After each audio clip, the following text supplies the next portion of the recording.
Hi Pep. So you said after the game against Villa on Wednesday that the people that played both friendly games for the national teams, they had to sit this one out. It was Kevin and Erling.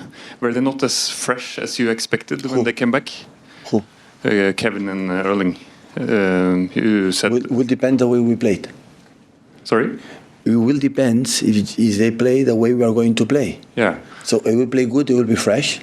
If we play not good, it will not be fresh. So legs is nothing. It's not legs. They are physical good. They are fit is not a problem. It's how the team play make the players individually play good. The opposite is not. But you said on the press conference after the game that the people that played both the friendly games in the international break, they were out. So was there a connection between that? No, they were out because they were injured. Okay. That's why I could not play. Yeah. Okay, I understand. And Erling also said on a press conference with the Norwegian national team that the only thing that you told the players before they left for the national teams were that if some players come back not fresh, you would come after them. Did you have to make any steps in that way? What I said to the players, before and after. Yeah, right.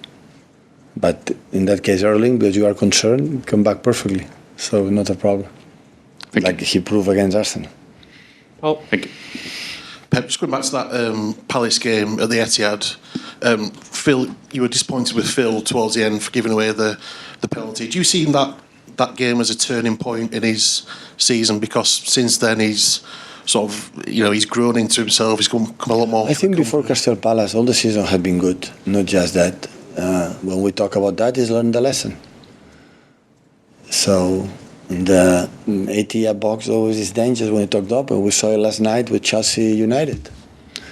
So there you have to be careful, and as much Phil and everyone learn the lesson is not a problem, because it happens. It's football, it's life. So people do good things and mistakes. It's part of that. It's just learn for the future. Don't do it again. But I think Phil, since then, is good, because after we traveled to Saudi Arabia and he played really good, the 2 games, semi-final and final. But before, always, I think Phil got a good level of season. In terms of that particular point of his game, do you think it has improved this season, off the ball and composure in that aspect? Always have incredible work ethic. You see the last game he played, it was a fault, it was not given, go down, stand up, press, recover goal, net. So always Phil had that from the day one, when he's 60, 70 years old, training, have an incredible dynamic, and still he has it. So, but of course, football, defensive, offensive, it depends, like I said before, your colleague, depends on the performance of your mates, and how you move depends on the decisions of your mate. You have to take a decision right quicker and after and smarter. And this have to, of course, margin to improve. At this stage of the season, people start voting for or speculating about the player of the year. Do you think Phil's got a strong chance of winning the Premier League? I think he's contender, like many others. So there are many players that play a really good all season, not just Phil. But I think can be contender for sure, for the numbers, the consistency, the level of his game. Hi Pep. Last week you said of Arsenal that it's easier going for the first title in such a long time. But is there more pressure on them, in a sense, because of the way they fell away last year, not winning it last year, and more pressure on Liverpool because of Jurgen's final season, that they both have that different type of pressure? I don't know. I know you asked me about what the other thinks, and I don't know. I'm not in the Jurgen mind and the Mikel mind, so always I admire them for the way they play all season, consistency in the last years, especially Liverpool, since the last year Arsenal.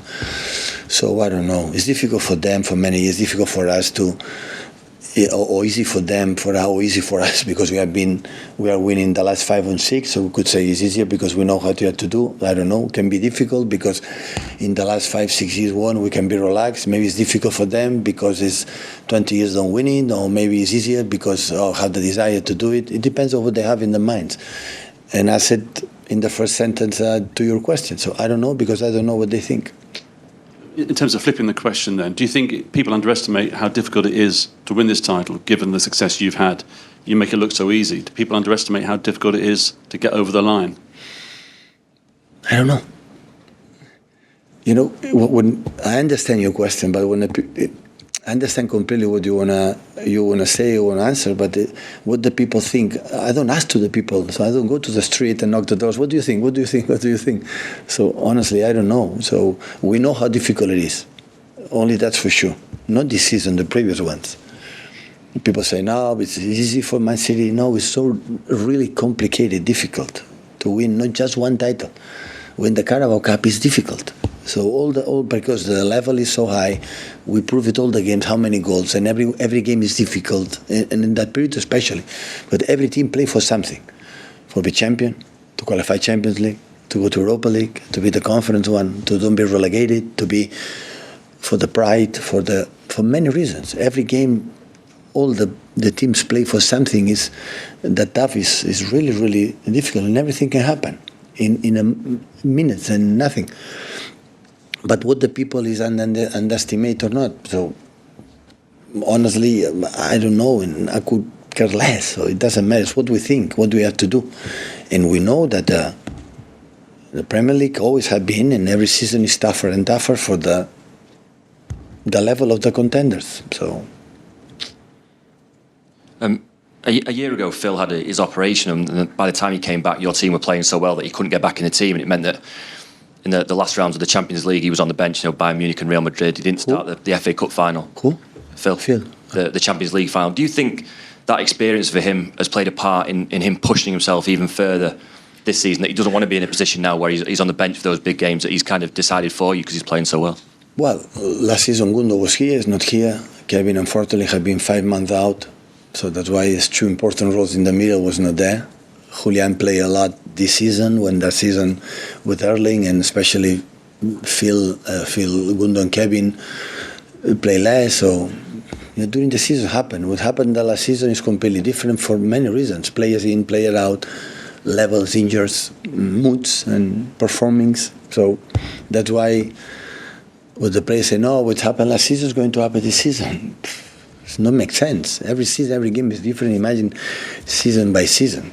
So, and you said before that out of all the trophies that you go for, all the competitions that you're in, the Premier League is still the one for you. After all your success and winning 3 in a row and 5 in 6 years, do you still feel like that? That the Premier League is the one for you?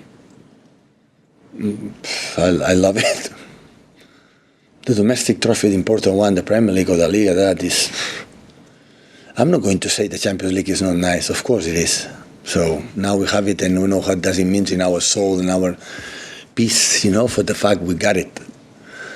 But it's just the analysis, because it's more difficult. There are more games. It's, every week, 2-3 games. It's every week. And Champions League, of course, is important, but depends more for something maybe you cannot control, no? Both are incredibly important, but the Premier League is prove a lot. It means the mentality of the teams, they'll be there all the time for many, many years. For me personally, from maybe my education at home or whatever, it's to be every day you have to do the best, so that means a lot to us, to me personally. Pep, the 12:30 game on Saturday is a tough turnaround, but because you play before Liverpool and Arsenal, you get the chance you could go level with Liverpool on points. At this stage of the season, how important is it to put that extra pressure on when you can? Listen, from my experience in the past, when we play in the Liverpool especially, we play some days before, sometimes after, the result, the outcome was the same. So we have to win. So nothing changed much. So 12:30, we will play another day, we'll play later, so you have to win the same. So as much as you are distracted for these kind of things, we distract what really you have to do. And you have to, what we might do. And it's analyze Crystal Palace and win the game. And it's a pretty massive game against Real Madrid a few days later, but you sort of more confident than ever that your players are able to fully focus on Palace? Yeah, always have been like that. When we won the treble last season or arrived in semi-finals, when the Premier League is in the, always was like that. So when we are 10, honestly, when we're playing 18 points in front of the second in the Premier League, I will take 2 eyes in Madrid. But it's not the case. We are third and not far away from top of the league, and if we drop points, will be almost impossible. So we have to win that game. And after we'll have, more time, not for the recovery, even for prepare. So I see few Real Madrid. I don't have much time, to see Real Madrid. But I said, so you are 10 months or 9 months fighting for the Premier League, and why should be distracted right now with this important game against Crystal Palace, where the distance is so close? Hi, Pep. Since Stefan's come in goal, from the moment he came on against Liverpool, he's done very well. When Ederson is 100% fully fit and ready to return to start, will it make your decision more difficult than normal of who does play? Yeah, Stefan is playing really good. So I have to think about it as well, how speak with Xavi, how it's really, maybe we'll give a little bit more time or maybe not. But we'll see. We'll see tonight, tomorrow. But we have the guarantee. Of course, Scotty is important. The third keeper is important for us for many reasons. But Eddie and Stefan we are so safe because both are exceptional keepers. Exceptional. Okay. Okay. Thank you, guys.